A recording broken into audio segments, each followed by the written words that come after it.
If you have a teenager or a college student, or if you're the grandparent of a teenager or college student, you sometimes ask, what in the world are they thinking? Well, today we're going to have a discussion with Anna Moresh. She's a sophomore at Wheaton College, and we're going to learn more about the mindset of the Gen Z generation. Anna is also a writer and a podcaster, and has had her story about the revival at Asbury University published in Christianity Today. So we're going to talk with her about the Asbury revival as well.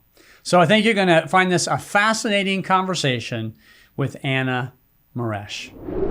Well, Anna, thanks so much for agreeing to do this. I appreciate it very much. Yeah, absolutely. Thanks for having me. You bet. So a few months ago, I got a text from a friend, and there was this article from Christianity Today, and the friend said, check out the author of this article. And it was you. That's pretty cool. How did you land that article in Christianity Today? So I've long loved Christianity Today. It's always been a place that I wanted to work, and I thought it was kind of a 5 years after graduation type deal.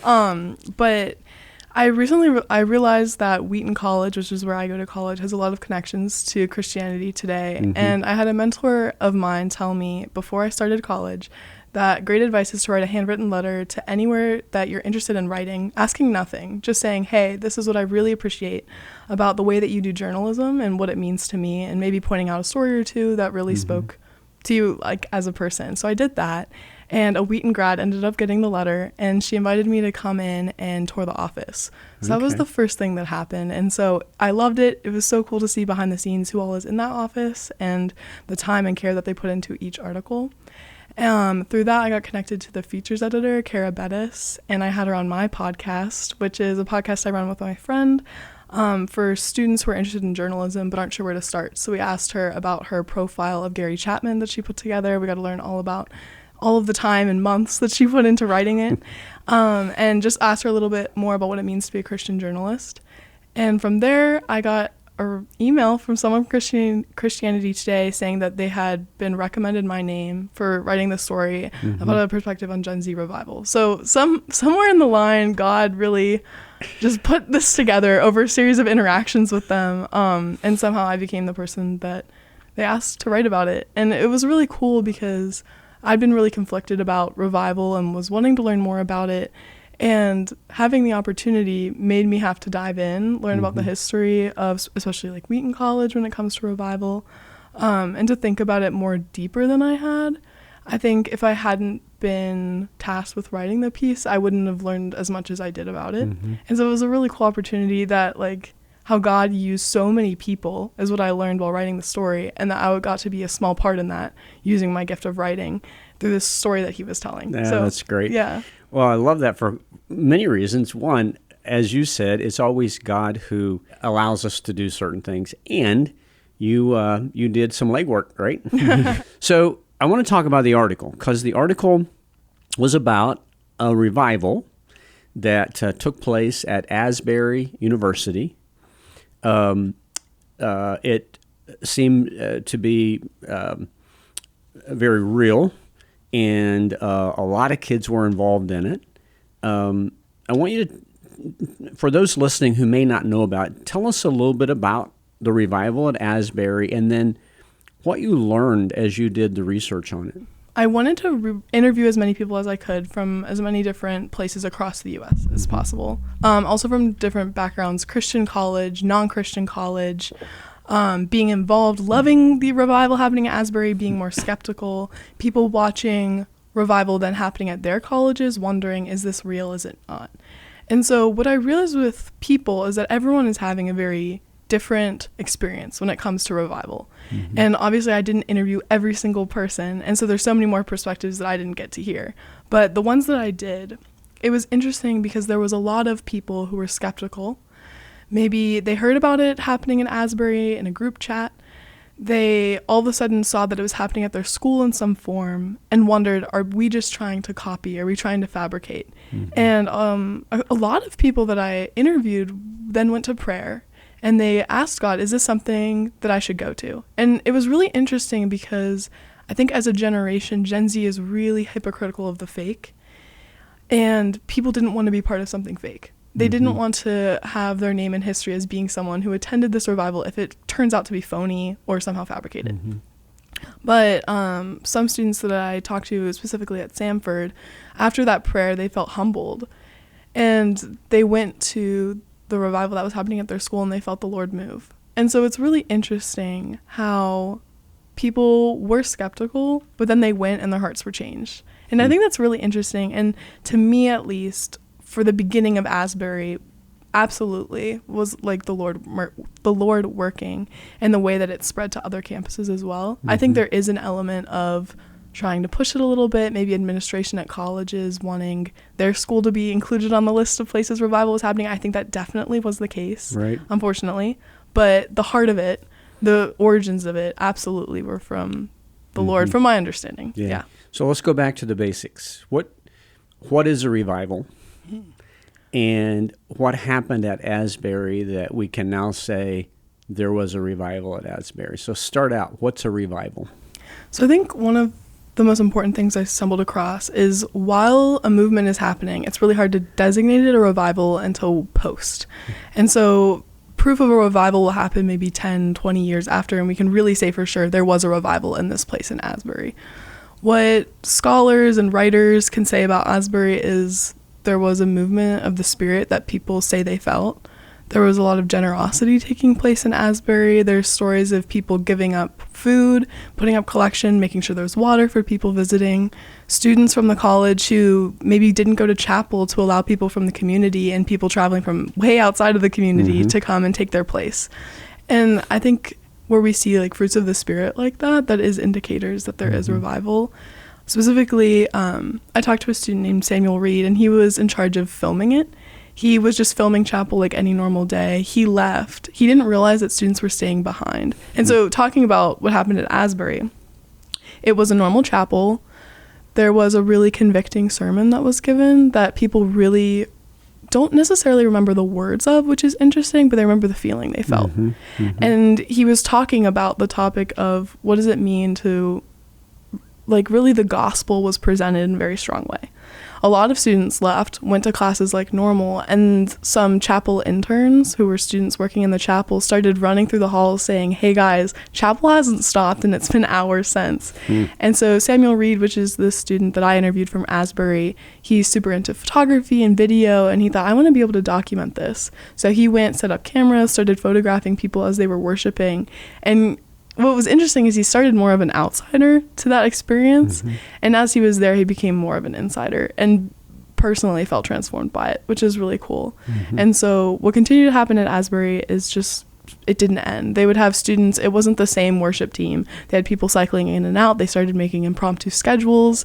They would make sure there was always someone playing music, and there was always people in the building for weeks on end. And what started to happen is media organizations wanted to come in, and what is really interesting is the school and the students said no. And I think that's another indicator of this wasn't for show. They didn't want kind of outside news organizations to profit off of essentially making money off of streaming something that was a spiritual movement. And I think that's really cool, in a way that Asbury was really able to remain faithful to the origins of what was happening at their school. And another thing that's really interesting is they had to decide to end it. They had to tell people to go home. It wasn't just a fizzling out, but the school wasn't able to perform as normal. Students weren't able to go to classes because of how many people. Sam Reed sent me pictures of just cars all over their campus, all over the football field. People camped out. Like, the school was no longer able to function. And so to a point, they had to resume their core mission, which is to educate students and, help their spiritual development. But I think that's another interesting thing, that it wasn't a fizzling out. It was a kind of a safety response to end. And also seeing that it was getting a little out of hand with people who now, as the late adopters, were coming to get something rather than to be a part of a communal moment. Right. So. I want to go back to that. I thought that was so interesting. I was listening to a podcast, Timothy Keller, who passed away. But right after 9/11, everyone went to church, right? Yeah. They're looking for some spiritual answer to what had happened. And so people were lined up outside Redeemer Church, and Keller's wife was the communications director of the church. And a lot of film crews were trying to get in and film what was going in. And she said, absolutely not. We're not letting any news organizations inside the church. This is our community. So this just started at Asbury, and then all of a sudden, this is like national news, and people are coming from all over. There's no place to stay in Asbury. It's crazy. How did the students kind of feel about the publicity of everything? Yeah, I think Sam was one student that I really got to talk in depth with this about. And it was interesting because hearing him talk about the beginning of the Asbury, there was so much hope and joy in his voice and kind of awe of the Spirit. But when by the point I was talking to him, we were a couple, like maybe a week or so in, and kind of a cynical tone took over. And the things that he's seen of maybe people pushing to get in, outsiders, TV cameras, and it was a sort of mourning of that small, intimate experience that he had felt, which he saw kind of being cheapened. And so I think that's really interesting. And just the digital age that we're in, you don't really have small local moments. And I think that's part of why Asbury blew up so quickly, is because someone can put on Instagram, put on TikTok real quick, this is happening, and all of a sudden the whole world knows. Right. And so they had a very small amount of time that it was really just that community. And something that he said time and time again was, this was a revival for our school. Looking at the history of Asbury, people have been praying for revival since the 70s, the 80s, the 90s. It's been a reoccurring prayer in the neighboring churches as well. And so it was a very much localized to their community. And so that was something that he pointed out as well, is revival is something that should take place in your community, the place that it's been prayed for. And people, he was like, I love if you're able to come and experience the Lord, like praise to the Lord that you can do that, but also you should be focusing on renewal in your community. And I think that was a really mature perspective that I really appreciated, because there was an element of, let me go and experience this high of the Lord that maybe wasn't mine to be partaken in. So I really appreciate that perspective. I want to ask you this question. I was with a seminary professor one time who taught church history, and I had some time with him, and I was asking him about the seeker-sensitive movement. This was years ago. And I said, tell me about this. What are you thinking about it? And as a historian would say, he said, ask me in 10 years. And I'll tell you what I think about it. Yeah. So you mentioned that sometimes when we read about revival now, it's from a perspective of time, right? And in your studies and in your research and in your interviewing, what would you be looking for this coming fall semester, spring semester at Asbury to say, okay, this was truly what historians would consider a revival? I think it'll be hard just in the next year to see, but a big indicator that I've run across against is missionaries that will come out of school, and you're able to time, like, oh, this revival happened at this school, which we're now able to call a revival. And students of that year, when they graduated, they made the choice to enter missions work in some way. Okay. And so I think that's a really interesting way of gauging it, is specifically people who decided to then give their lives to the Lord because of awakening of their souls that they experience. So I think that's one really big indicator, is what do people choose to do with their life afterwards.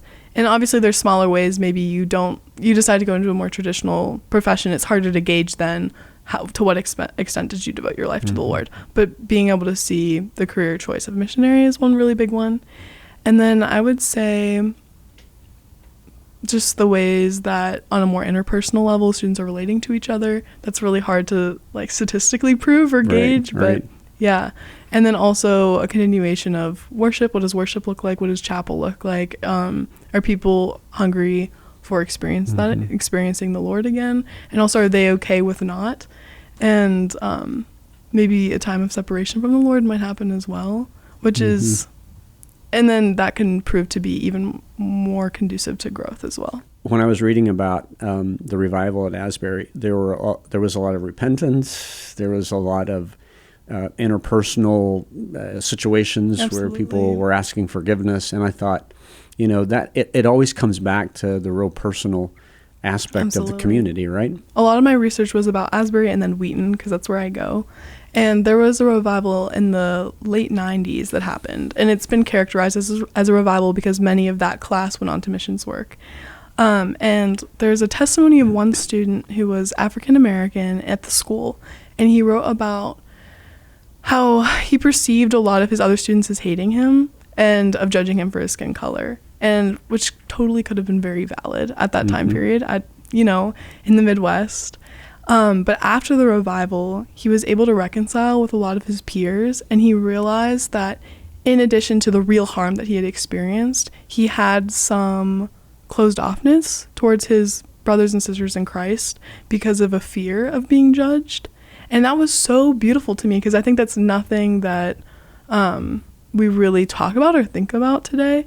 And that reconciliation that happened is on such a small micro level, but it means the world to those people in that school and in that specific demographic community.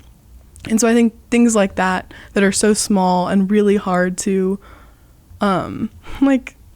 figure out what is the percentage of people who reconciled with each other. We don't know, but reading those testimonies of people coming out of this will be really interesting. Yeah. For those listening, maybe some parents, maybe some students, what are the pros and cons, positives and negatives about going to a Christian college?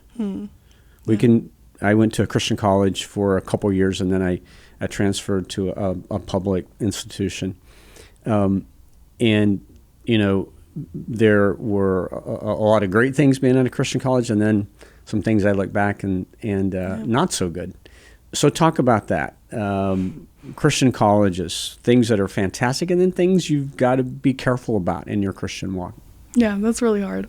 There's so much. I'll start with pros. So I think having Christian professors has been really wonderful. I went to a public secular high school, and so that was something really new to me, to be in a biology class or a politics class and have specifically a politics class and kind of have the professor talk about Romans and how that applies in the gospel and how loving people means loving people in politics. What does that look like?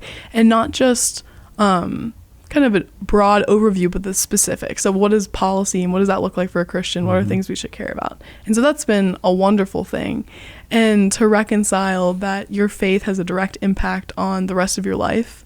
It's not one part of you, it is you. And I think bringing academics and faith together is a really cool way to experience that. As well, a lot of love from my RA, a lot of love from the people on my floor as a freshman. I know a lot of friends who don't really know their RA's name. RA doesn't really care that much. It's more about an enforcing alcohol policy.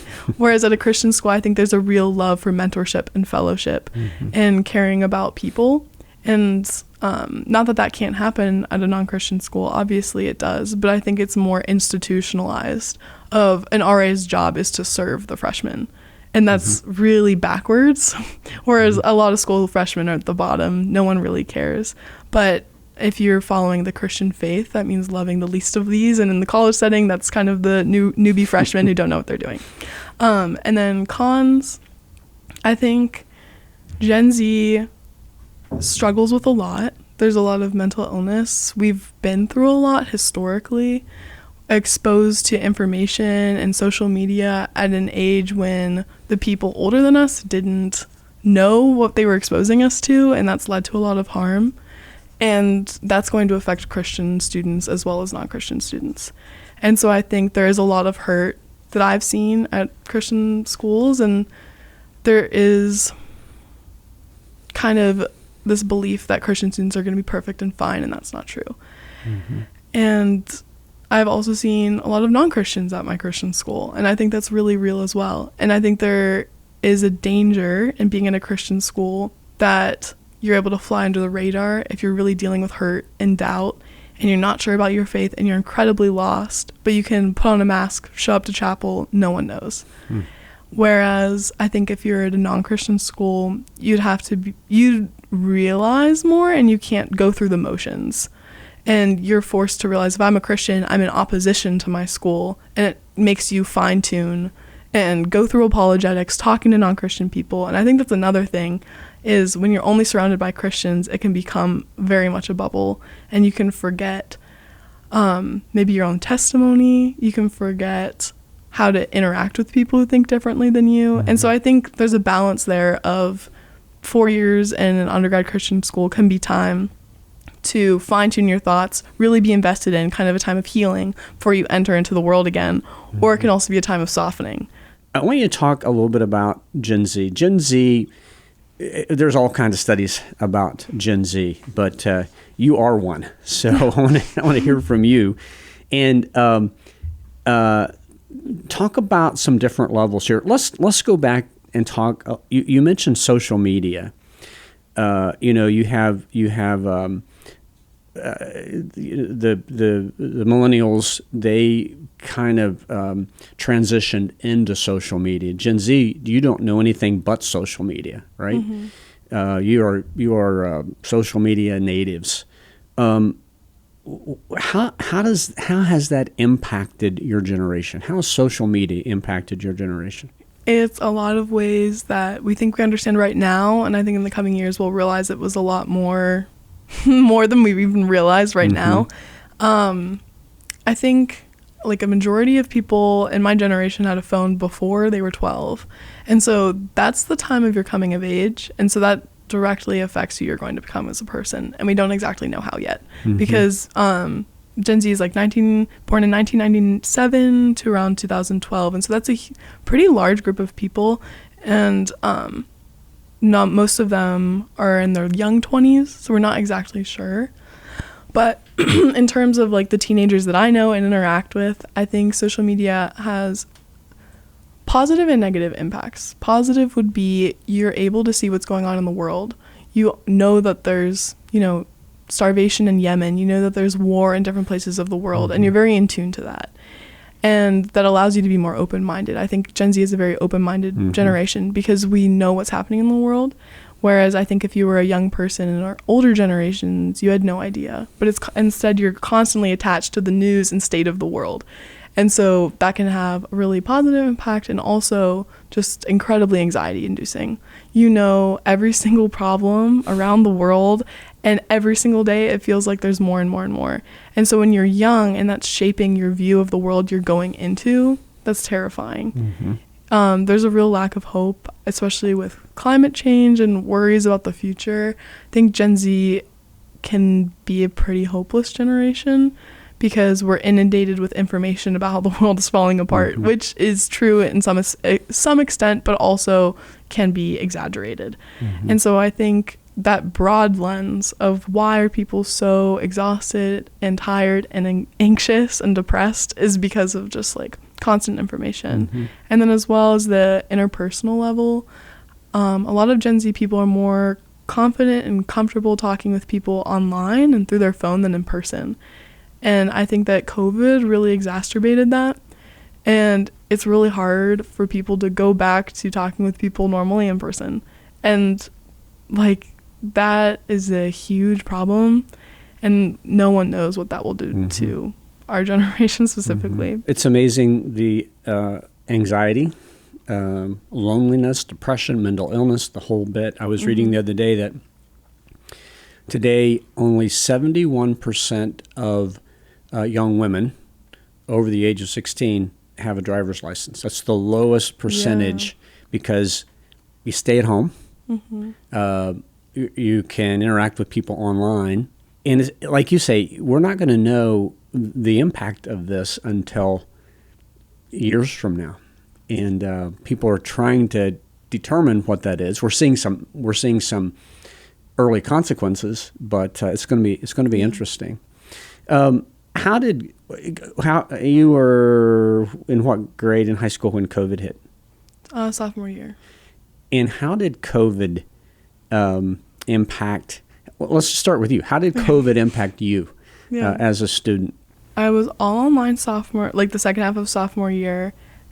Junior year, began online. As soon as it was hybrid, I immediately went to school because I realized that I need to be around people to be okay, which is most humans. And so I think there was a beginning of everyone, especially when I was a sophomore, we were excited about it. Everyone was tired. We wanted a break. It was supposed to be 2 weeks. It was a good thing. For me, for a while of sophomore year, I was like, this is great. There's so many distractions and wasted time that happens when you're in school. This will allow me to focus on my education. I'll just get to school. I'll be done. I can go do other things. And then you realize, oh, those small moments of seeing, oh, my friend's sad sitting next to me, I can help them. You miss out on those when you don't get to talk to them and you can only text and you have no idea what's happening. And so I think that's a really hard thing that a lot of people are realizing is not only were you personally struggling, but your friends were too, and you didn't get to know or be there because you didn't get to physically see them. And so I think that's not only are people individually suffering, but realizing the ways in which you weren't able to help your friends because you were isolated from them is also a really hard thing to go through as well. So Gen Z, a lot of feelings, like you say. I mean, you're seeing everything happening around the world. Yeah. It can be overwhelming. And then truth becomes relative, right? So I feel this today, I might feel this tomorrow, but that's okay, even if it's conflicting feelings.